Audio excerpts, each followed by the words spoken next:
Amp modeling has changed the way we make music today, and it's never been so easy to get any tone you can think of with just the press of a button. However, that means you now have dozens, if not hundreds, of tones to pick from, and that can be paralyzing when trying to be creative. This is Source Code Sound, I'm Dominic, and today we'll dive into my top 5 amp models for metal. To keep things simple, we'll only look at the default combinations of amps, cabs and microphones as they were hand selected by Line 6. The first amp I want to talk about today is the Rev Gen Red, based on the Gain 2 of the Rev Generator 120 as used by bands like Unearth and As I Lay Dying, at least live on the road.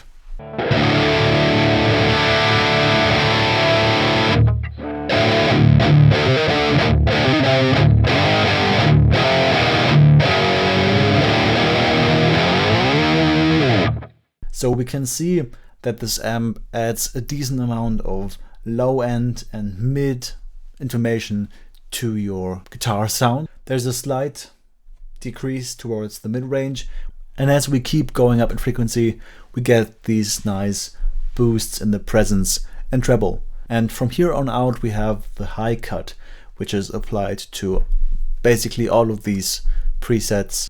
Up here for our saturation graph, we can tell that this amp is quite responsive. So when you play it quietly, you have more of the even overtones, which bring out the actual note more. And we have less of this treble region. For -24 and -12 dB, we get more of the odd overtones, which makes the signal more aggressive. So this amp responds quite well to dynamic playing. And yeah, it has good low end, a slight mid scoop, and very nice presence.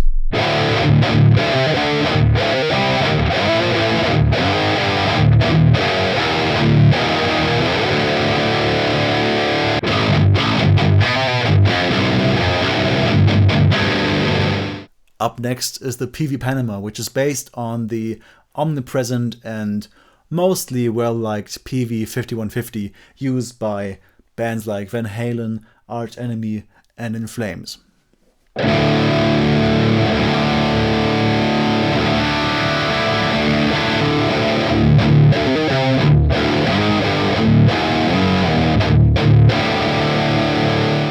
If we take a look at these graphs, we can see once again we have quite a significant boost in the low end. We have some more sub than we did on the Rev Gen Red, but still we're going to cut that out usually. Kind of a dip towards the mids, we get that signature cabinet boost that you get from parallel speakers to the back of the cabinet. If you angle them, that kind of goes away. And we have a less pronounced but still visible and audible boost in the presence. And then again, we kind of lose high frequency information because we have high cuts on most of these cabinet presets. We can see as we play louder, we get a huge bump in the sub frequencies, which is almost 20 dB.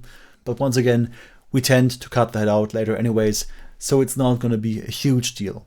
We can see we have mostly even distributions here. We have slight discrepancies between the quiet and the louder volumes, so we get some more overtones in this mid-range when playing quieter and less of them when we play louder. But overall, it's a fun amp.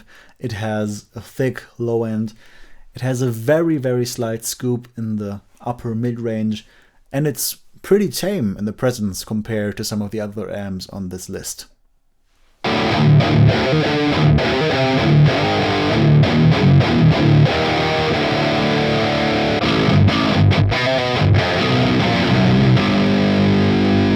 The Line 6 Oblivion is the only Line 6 amp on this list, so we don't have any idea who uses it.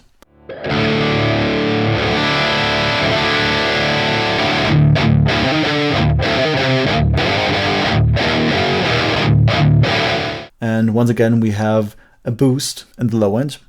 We have this typical peak that we get from a lot of cabinets, and we have a more pronounced presence region this time around. And once again, the high cut does its thing from here on out. As you play louder, you get a little bit more from the low end, and we can see the even overtones are stronger once again while playing quietly, and we get more of these higher, harsher overtones. The louder we play, the harder we dig in.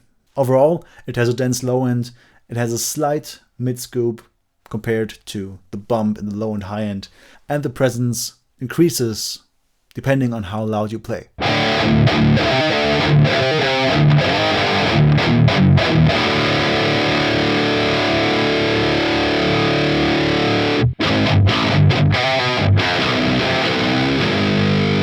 Next up is the Angle Meteor, which is based on the Angle Fireball 100. It's been used by Brett Delson from Linkin Park in the studio. It's been used by Mayhem and Megadeth.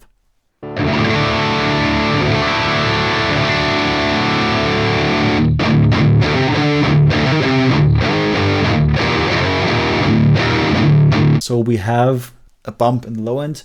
We have a pretty even mid-range compared to other amps, especially with kind of an absence of the usual bump in this area. And we get some nice string attack up here in the presence. As we dig in harder, we can see very minute differences in the overall response. And as far as overtones go, we have a slight increase in the high end, but besides that, it's very consistent. So to summarize, we have a meaty low end and thick low mids. We have pretty even mid-range, and the amp is very consistent at different playing levels.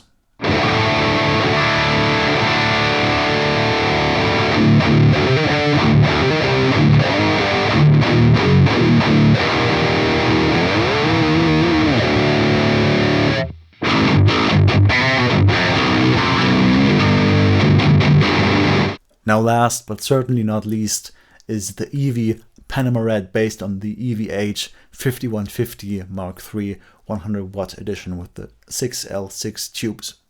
It's been used by bands like Gojira, John Brown of Monuments, and it's been used by Fit for an Autopsy.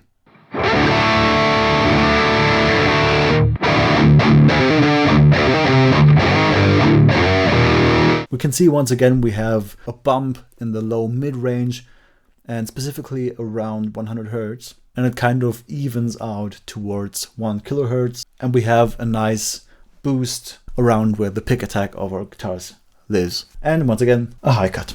Now, the harder we dig in, the more sub-bass we get, which is not going to be very noticeable in the final mix, but you might feel it while playing.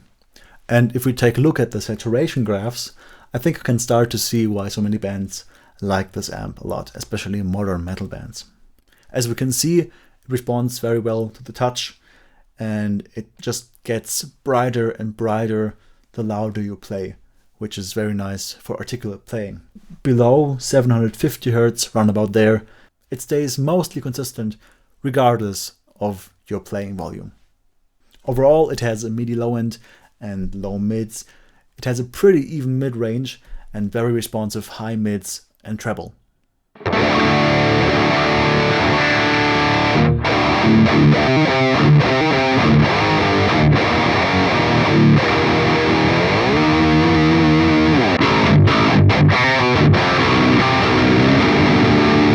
Thank you for watching the first video on this channel.